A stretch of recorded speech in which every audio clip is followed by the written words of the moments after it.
আছে, পরিষ্কার কথা। সুবিশালকে আমরা চিনি না, কেউ চিনি না। রাজা সায়নীকে আমি নিজে দেখেছি, আমি ওখানে নিজে দেখেছি, রাজা সায়নী ওখানে ছিল স্পটে, ঠিক আছে? আমি এখানে দেখে এসেছি। রাজা সায়নী কে? রাজা সায়নী কে? আমরা চিনি না রাজা সায়নীকে। এখনো পর্যন্ত আমরা দেখতে পাইনি দাদাকে যে কোথায় কোথায় লেগেছে। ওনাকে কেন মারপিট করেছে? পুলিশ কেন সুবীর নাম বলছেন, ইনি তো আপনাদের রাজ্য সভাপতির পিএ, এমনটাই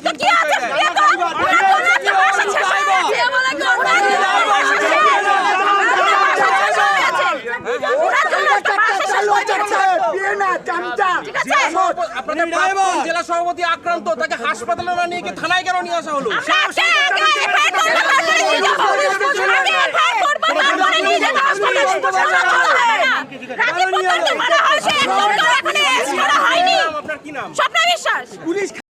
আমাদের রাজ্য কমিটির সদস্য তাপসদাকে মেরে ওখানে আটকে রেখেছে, কে বা কারা জানি না। আমরা জানি সুবিশাল করেছে টাকা, ওরা সুবিশাল করেছে। যে দলের যে লোক করে থাকুক না, বা আমাদের বিজেপিরও করে থাকুক বা নব্য বিজেপি করে থাকুক, যেই করুক না কেন, আমরা প্রশাসনের কাছে এসেছি সেই অপরাধীদের ধরে কঠোর শাস্তি দেওয়া হোক। কারণ আমরা এতদিন বিজেপি কর্মী, আমরা কাঁধে কাঁধ মিলিয়ে রক্ত ঝরিয়ে লড়াই করে আজ এই জায়গায় জেলা সভাপতি আক্রান্ত, একবার প্রাক্তন জেলা সভাপতি আক্রান্ত, কি বলবো? সেটাই তো, কারা বা আমার না আছে। সেটা হচ্ছে আজকে আমি ওই জেলা অফিসে ছিলাম, জেলা অফিসে দলীয় কাজ করার পরে আমাদের দলের একজন কার্যকর্তা, নাম হচ্ছে রোহিত চক্রবর্তী, 19 নম্বর ওয়ার্ডে থাকে, শক্তিকেন্দ্রের প্রমুখ। ওর বাড়িতে একটা অনুষ্ঠান ছিল, ঠাকুরের অনুষ্ঠান, সেখানে আমাকে আমন্ত্রণ করেছিল। আমি প্রসাদকে দেখেছিলাম, আমি এবং আমার সঙ্গে আরও অরূপ সেন, আরও 2-1 জন। তো সেই সময় হঠাৎ করে প্রসাদ খেতে যখন প্রসাদ দিয়েছে, সেই সময় ওখানকার দুজন ব্যক্তি হঠাৎ করে সেই ঠাকুরের ঘরে ঢুকে আমাকে মানে গালের মধ্যে ধাক্কা মারে এবং আমার চশমাটা পরে ভেঙে যায়। এবং তার মধ্যে একজনকে আমি চিনি, যার নাম বিট্টু আলী, যে আমাকে এর আগেও মোবাইল ফোনে মার্ডার করার হুমকি দিয়েছিল এবং আমি বারাসাত থানায় তার বিরুদ্ধে অভিযোগও জানিয়েছি। এবং তারপরে আরেকজন, তাকে আমি চিনি না, একটু স্বাস্থ্য ভালো ছেলে, কালো মতন, সেও বিভিন্ন রকমভাবে ইয়ে করে। তারপরে সঙ্গী যারা ছিল তারা সেই স্থল থেকে তাকে বের করে দেয়। তারপরে ফোনে প্রায় 40-50 জনকে তারা ডেকে আনে এবং ডেকে এনে সুবীর শীল সে নিজে নেতৃত্ব দিয়ে এবং তার সঙ্গে বিট্টু আলী, সাব্বির আলী, যাদেরকে আমি চিনি, এবং আরও বেশ কয়েকজন ছেলে, তারা ঘরের মধ্যে এসে হাঙ্গামা করতে থাকে। বারাসাত থানার আইসি সাহেব খবর পেয়ে এবং সঙ্গে সঙ্গে ফোর্স নিয়ে সেখানে পৌঁছানোর পরেই আইসি সাহেবের সামনে এবং ফোর্সের সামনে তারা আবার সুবীর শীল পুরো মদ্যপ অবস্থায়, যেটা আইসি সাহেব নিজেও দেখেছেন, সেই এবং আরও যারা ছিল তারা বেধড়কভাবে মানে চড়াও হয় এবং পুলিশ ফোর্স সেই সময় তাদেরকে বাধা দেয় এবং তাদেরকেও অকথ্য ভাষায় গালিগালাজ করে এবং খুনে মারবার হুমকি দেয়। তো সেই হিসাবে পুলিশ সঠিক মতন পৌঁছানোর জন্যই হয়তো আমি প্রাণে বেঁচেছি। যেভাবে কদিন আগে আমাদের জেলা সভাপতির উপর আক্রমণ হলো, ঠিক একই রকমভাবে তারা সুপরিকল্পিতভাবে এই ঘটনা ঘটিয়েছে। তো আশা করব পুলিশ প্রশাসনের বিরুদ্ধে প্রয়োজনীয় ব্যবস্থা নেব। আমি উচ্চতর নেতৃত্বের কাছে আমি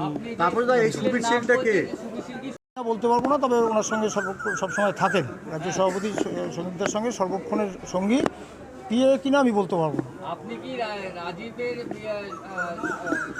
ছিলেন বলেই কি আপনার সাথে আক্রমণ হলো? তা বলতে পারবো না, কেন আমি ঘটনাটা কিছুই বুঝতে পারলাম না। হঠাৎ করে তারা এসে চড়াও হলো এবং যদি বারাসাত থানার পুলিশ সঠিক সময় না পৌঁছাতো তাহলে আজকে কী হতো এই মুহূর্তে আমি বলতে পারছি। আপনি যে বিট্টুর নাম বলছেন, তিনি কে? হ্যাঁ, তিনি কি বিজেপির লোক? কে? এই যে যারা আপনার উপর হামলা তারা আমি জানি না। বিট্টু আলী কোনোদিনও পার্টির সদস্যতা আছে কিনা তাও বলতে পারবো না।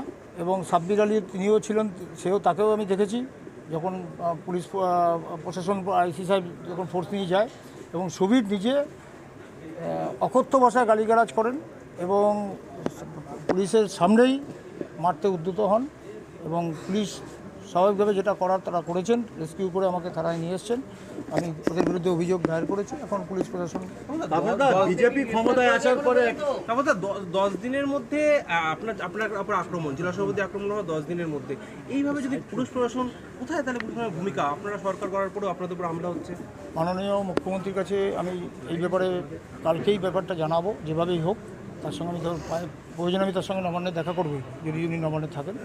যেটা বলার ওনাকে বলবো। উনি কেন এটা যেহেতু আমাদের সরকার রয়েছে, সেটা মুখ্যমন্ত্রীর কাছে আমার এই ব্যাপারে আপিল রাখার দরকার। কেন এইভাবে সমাজ বিরোধীরা বারাসাতের সুস্থ পরিবেশকে নষ্ট করবে এবং তারা মদ্যপ অবস্থায় আগ্নেয়াস্ত্র নিয়ে বিভিন্ন জায়গায় এর আগে জেলা সভাপতিকেও যে ঘটনা ঘটিয়েছে, ঠিক একই রকমভাবে ঘটনা ঘটেছে। তো ল অ্যান্ড অর্ডার তো এইভাবে ব্রেক করার জন্য ভারতীয় জনতা পার্টি ক্ষমতা আসেনি।